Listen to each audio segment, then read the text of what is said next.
বিসমিল্লাহির রহমানির রহিম। সবাইকে আসসালামু আলাইকুম। কেমন আছেন সবাই? আশা করছি যে যেখান থেকে বসে আজকের আমার এই ভিডিওটি দেখছেন সবাই অনেক অনেক ভালো আছেন। আলহামদুলিল্লাহ আমিও অনেক ভালো আছি। সো ভিউয়ার্স, আজকে আমি হাজির হয়ে গেছি মজাদার একটা নাস্তা রেসিপি নিয়ে। আর এটা সকাল এবং বিকেলের নাস্তায় খুবই মজা করে খাওয়া যাবে। তাহলে চলুন দেখে নেওয়া যাক মূল রেসিপি।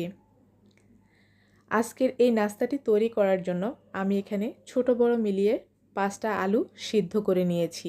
তবে খুব ভালোভাবে আলুটাকে সিদ্ধ করে নিতে হবে। আপনারা চাইলে কম বা বেশি করে নিতে পারেন আলুর পরিমাণটা। এখন আমি একটা গ্রেটারের সাহায্যে আলুটাকে ভালোভাবে গ্রেট করে নিব। আপনারা চাইলে এটাকে খুব ভালোভাবে হাতে মিহি করে নিতে পারেন। খেয়াল রাখতে হবে কোনোভাবেই যেন আলুতে দানা না থাকে। দানাযুক্ত থাকলে পরবর্তী সময়ে রেসিপিটা তৈরি করার সময় আমার রেসিপিটা ভালো হবে না। সো এখানে আমার আলুটা পুরোটা গ্রেট করা হয়ে গিয়েছে। তারপরে আমি এটাকে ভালোভাবে হাতের সাহায্যে মিশিয়ে নিব এবং খুব ভালোভাবে এটাকে মিহি করে নিব। খেয়াল রাখতে হবে কোনোভাবেই এটাতে দানা থাকা যাবে না।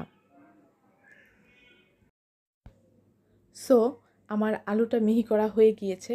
এখন আমি একটা মিক্সিং বলে ট্রান্সফার করে নিব। পুরোটা আলু আমি ট্রান্সফার করে নিচ্ছি। এখন আমি এতে দিয়ে দিব ম্যাগি মশলা।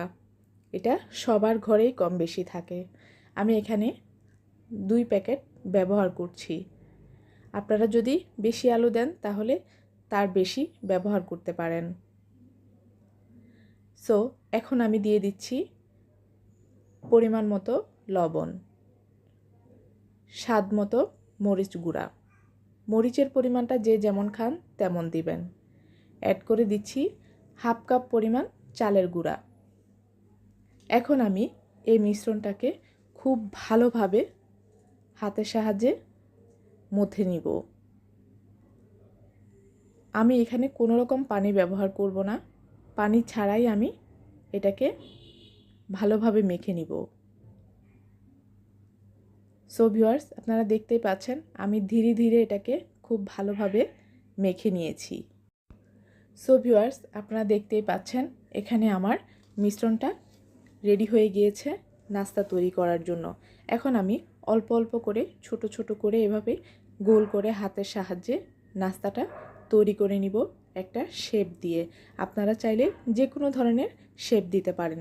তবে এই নাস্তাটা এইভাবে শেপ দিয়ে তৈরি করলেই আমার কাছে খুব ভালো লাগে। আমার বাচ্চাও খুব পছন্দ করে। আমি আশা করছি আপনাদের বাসায় যদি ছোট বাচ্চা থাকে তারাও খুব পছন্দ করবে। সো ভিউয়ার্স, দেখতেই পাচ্ছেন আমার এখানে সবগুলো নাস্তা তৈরি করা হয়ে গিয়েছে। আমি এটা আপনাদেরকে দেখিয়ে দিচ্ছি। এইভাবে নাস্তাটি তৈরি করলে বাচ্চারা খুবই পছন্দ করবে। সো এখন আমি একটা ফ্রাই প্যান বসিয়ে দিয়েছি চুলা নর্মাল জালে। ধীরে ধীরে আমি সবগুলো নাস্তা দিয়ে দিব। চুলার জাল কোনোভাবেই হাই হিটে করা যাবে না। লো মিডিয়াম হিটে রেখেই নাস্তাগুলো ভাজতে হবে। তাহলে খুব ভালো একটা কালার আসবে এবং নাস্তাটাও ক্রিস্পি হবে। এখানে আমি ধীরে ধীরে নাস্তাগুলো ভেজে নিচ্ছি। সো এখন আমি নাস্তাগুলোকে ভালোভাবে উল্টে পাল্টে দিব। আপনারা দেখতেই পাচ্ছেন অনেক সুন্দর কালার আসা শুরু করেছে। এক পার্ট সুন্দর একটা কালার এসেছে। এইভাবে আমি একটা একটা করে সবগুলো উল্টে দিব। সো আমার এক পার্ট হয়ে গিয়েছে। আমি সবগুলো নাস্তা উল্টে দিয়েছি। আপনারা দেখতেই পাচ্ছেন খুবই সুন্দর একটা কালার আসছে এবং দেখতেও খুবই ভালো লাগছে।